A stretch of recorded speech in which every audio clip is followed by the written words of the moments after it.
So there's been a lot of changes since the last year version of the Buster sword, and I remodeled it.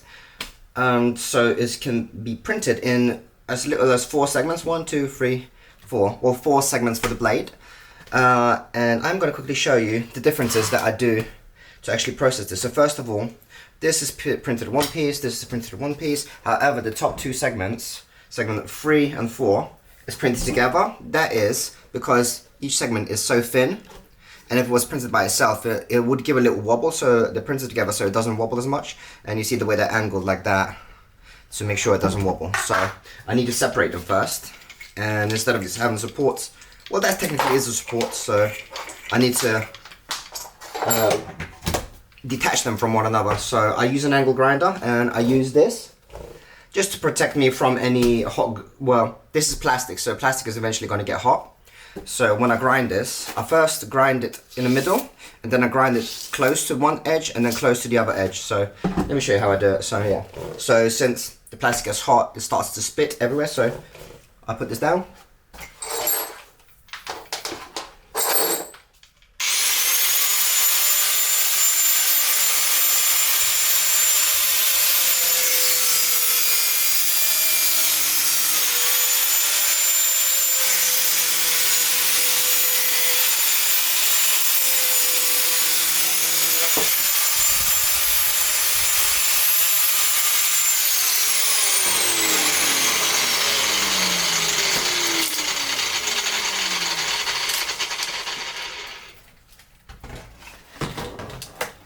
Almost there.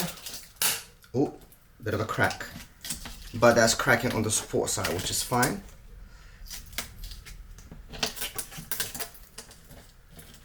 Come on.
Also, the way I'm doing this, I'm trying to be, I spend as little time as possible on one area that I'm cutting, because if I hold it for too long in one specific area, it's going to start to melt, and it's going to get really hot, and if it splatters on me, that'll hurt. So yeah, now they are detached from one another. Now I want to make sure that the copper rod slides through very easily. So to do that, I use these drill bits. They are 4-bladed drill bits. You see, there's four, I forgot what they're called. It's like blades, whatever they're called. So first of all, I use a 14mm. I don't even know if that's necessarily actually 14mm. Actually, yeah, I think it might be. And then after the 14mm, I go to the 15mm, because that's the size of the copper rods, 15mm.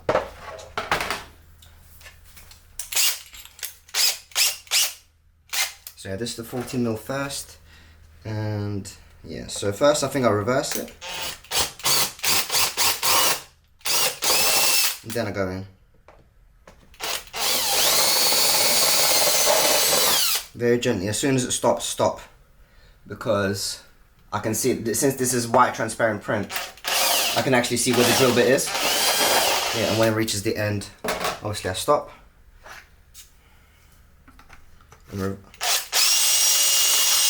This is, remember, this is 14mm bit, so I need to go up to 15mm after this. Now that obviously didn't go all the way through, so I need to use this extension.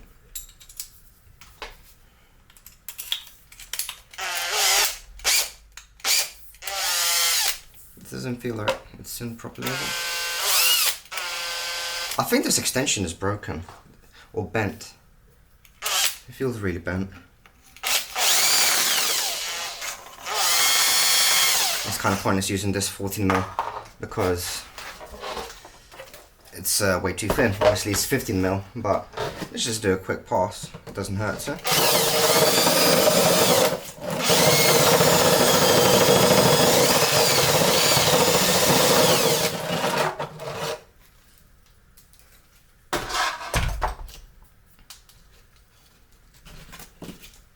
Okay.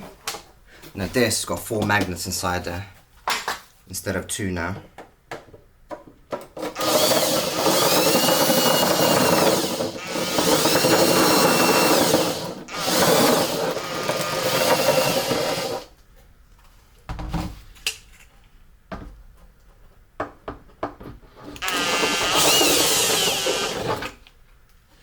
Okay, that's fine.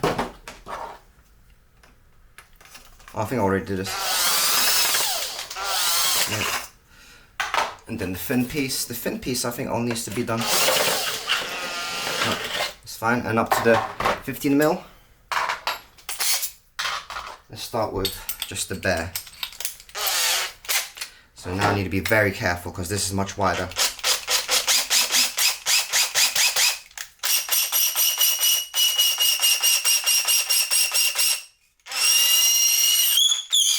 I'll do 2 passes because obviously I didn't go all the way through first time.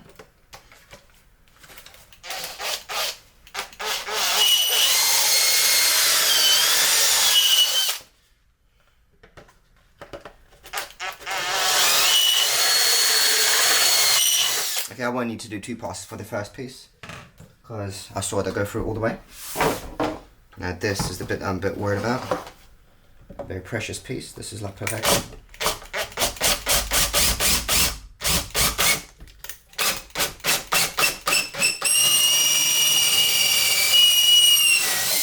Okay, that went well. I just want to do as much as I can with short rod because it's much easier.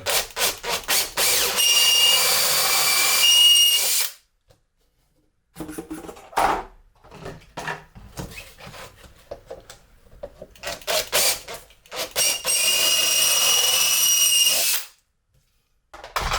bit worried about this side. Let's see what happens. You know what, I should use a drum rod. Sanding drum for this first. Because this is a bit tighter.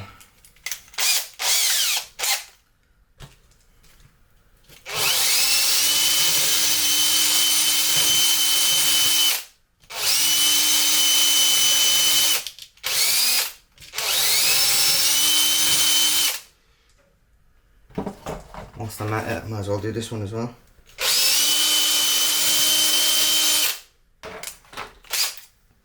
Back onto the 15mm bit. 15mm.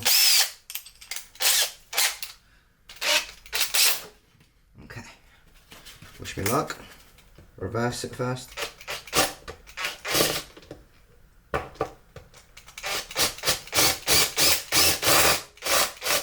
Oh, that didn't feel like it went in well. Oh, bit of a snap inside. Not very good. I just need to make sure it's clear.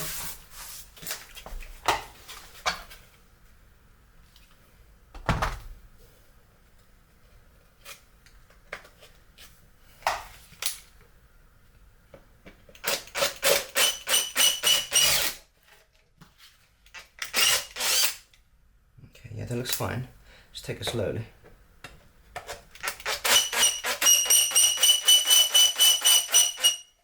Where's the edge?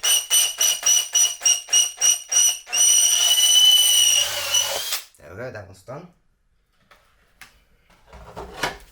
and this is the one I was worried about.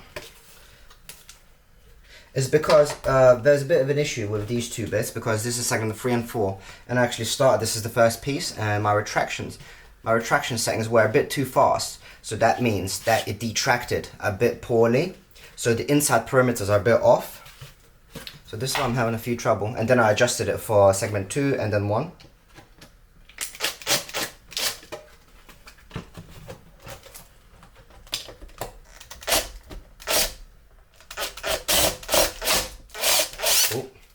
Again, same thing as the other one, cracked a little bit.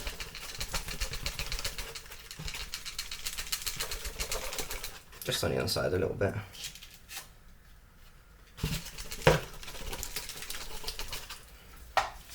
Keep going. Gently, slowly. Oh, that does not sound good. You know what, I need to start from the other side, I think. Because that's where the elephant's foot is. That is what's causing this issue. It's elephant's foot. I can feel it actually sticking out. So I need to reverse it when I get to that area.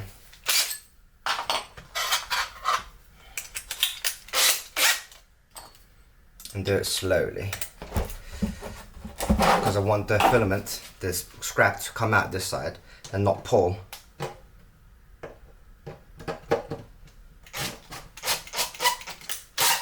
I'll start maybe drilling outward this way and then push out.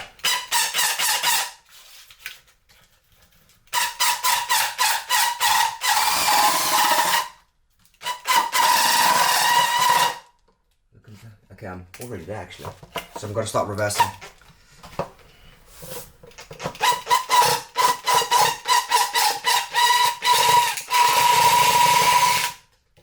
Yep, there we go.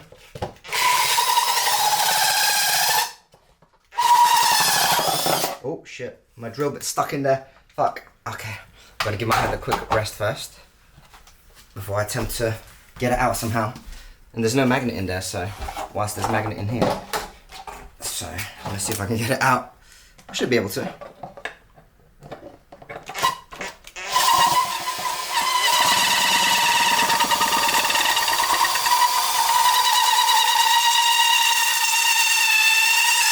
It's like a magic trick.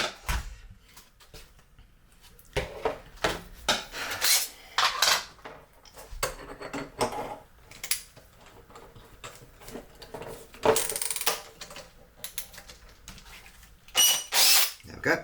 And then one more time on this side, make sure that it's properly, see what I mean.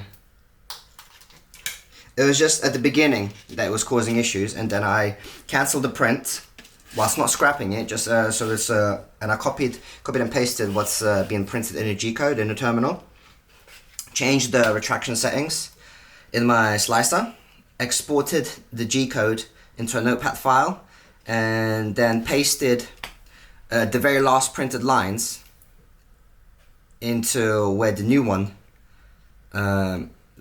was going to continue, and just got rid of what it already printed basically.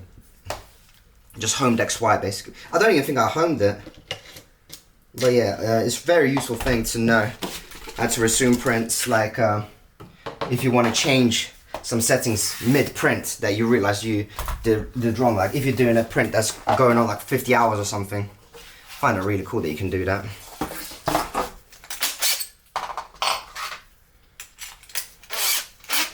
So yeah, I'm filming this bit because I showed the old method for clearing the copper rod area was just with the Dremel, but I find this quite nice, this thing. Okay.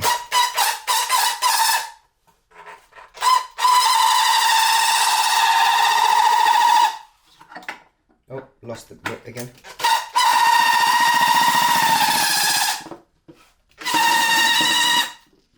Okay, it's pointing out again, so that's good. And then, now I need to retrieve it.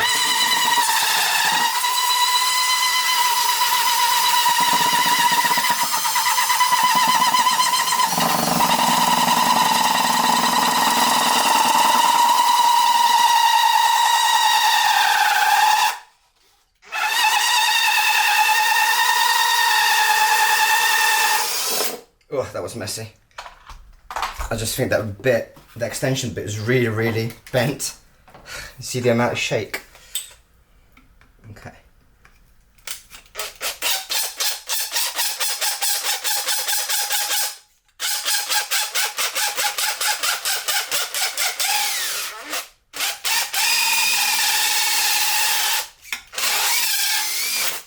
Alright, give this a second because this is going to get hot really quick.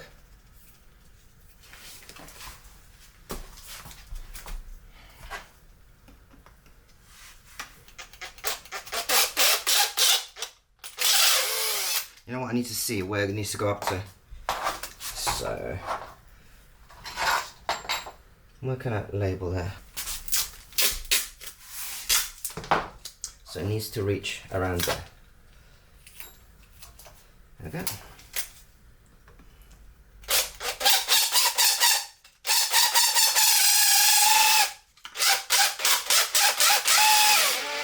Yep.